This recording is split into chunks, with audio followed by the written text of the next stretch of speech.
Assalamualaikum warahmatullahi wabarakatuh. Selamat pagi anak-anak. Mudah-mudahan kita senantiasa dalam keadaan sehat.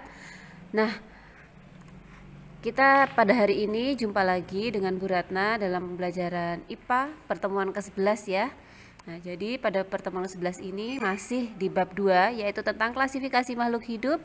Nah, kita akan membahas tentang kingdom yang kedua yaitu kingdom Protista.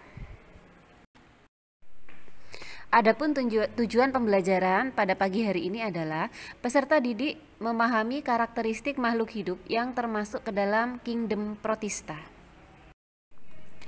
Protista adalah kelompok makhluk hidup yang mempunyai membran inti atau disebut dengan eukariotik, tetapi dia bukan termasuk ke dalam kingdom hewan atau animalia, tumbuhan atau plante ataupun jamur atau fungi.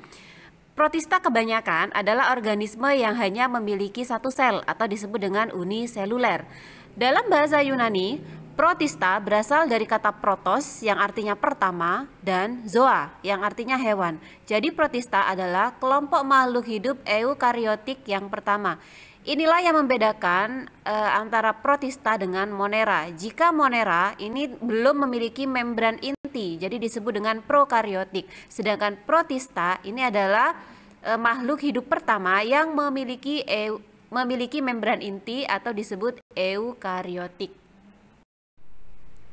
Ciri-ciri dari kingdom Protista yaitu tubuhnya terdiri dari satu sel atau banyak sel. Jadi ada yang uniseluler dan ada yang multiseluler. Kemudian Protista ini sudah termasuk kelompok makhluk hidup eukariotik, yaitu makhluk hidup yang memiliki membran inti. Intinya sudah diselaputi oleh membran. Ini yang membedakan Protista dengan monera. Kemudian Protista ada yang autotrof, fotoautotrof, jadi bisa membuat makanan sendiri. Ada yang heterotrof, tidak dapat membuat makanan sendiri. Protista heterotrof ada yang hidup sebagai parasit dan ada yang hidup sebagai saprofit, sama dengan monera. Kemudian umumnya protista tinggal di tempat yang lembab dan lingkungan berair, baik air tawar maupun laut. Pada umumnya berkembang biak secara aseksual atau vegetatif dengan cara pembelahan sel dan fragmentasi atau koloni. Secara seksual dengan konjugasi dan peleburan gamet sederhana. Protista dikelompokkan menjadi 3, yaitu ada protista yang mirip dengan hewan disebut dengan protozoa, ada protista yang mirip dengan tumbuhan disebut alga atau ganggang, dan ada protista yang mirip dengan jamur. Protista yang mirip dengan hewan disebut dengan protozoa. Berdasarkan alat geraknya, protozoa dibagi menjadi 4 kelompok. Yang pertama ada rhizopoda. Rhizopoda adalah protozoa yang bergerak dengan kaki semu atau pseudopodia. Contohnya adalah Amoeba proteus dan Entamoeba coli. Kemudian yang kedua adalah Ciliata. Kelompok dari Ciliata ini adalah protozoa yang bergerak dengan bulu getar atau cilia. Adapun contoh dari kelompok Ciliata adalah Paramecium sp. Yang ketiga adalah protozoa kelompok dari Flagellata, adalah protozoa yang bergerak dengan bulu cambuk atau flagella. Adapun contohnya adalah Euglena viridis, Trypanosoma gambinse. Dan kelompok yang keempat yaitu sporozoa. Sporozoa adalah protozoa yang tidak memiliki alat gerak atau hewan berspora. Adapun contoh dari sporozoa adalah Plasmodium sp, penyebab penyakit malaria. Inilah contoh gambar dari protozoa. Yang A ada amoeba, yang B ada paramecium, dan yang C itu gambar dari Euglena. Berikutnya kita akan membahas protista yang mirip dengan tumbuhan, yaitu disebut dengan ganggang atau alga. Ganggang atau alga berdasarkan pigmennya dibagi menjadi 4. Ada ganggang hijau atau chlorophyce, ada ganggang merah atau rhodophyce, ada ganggang coklat phaeophyce, dan ganggang pirang atau chrysophyce. Nah, ganggang-ganggang ini dibedakan berdasarkan pigmen yang terkandung di dalamnya. Kita bahas satu persatu. Yang pertama ada ganggang hijau. Sesuai dengan namanya, ganggang hijau memiliki pigmen hijau atau klorofil.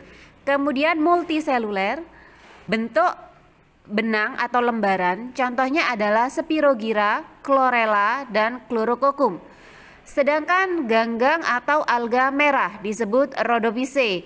Sesuai dengan namanya berarti dia memiliki pigmen phycoerythrin atau merah. Hidup di laut, contohnya adalah Eucheuma pinosum, bahan untuk membuat agar-agar.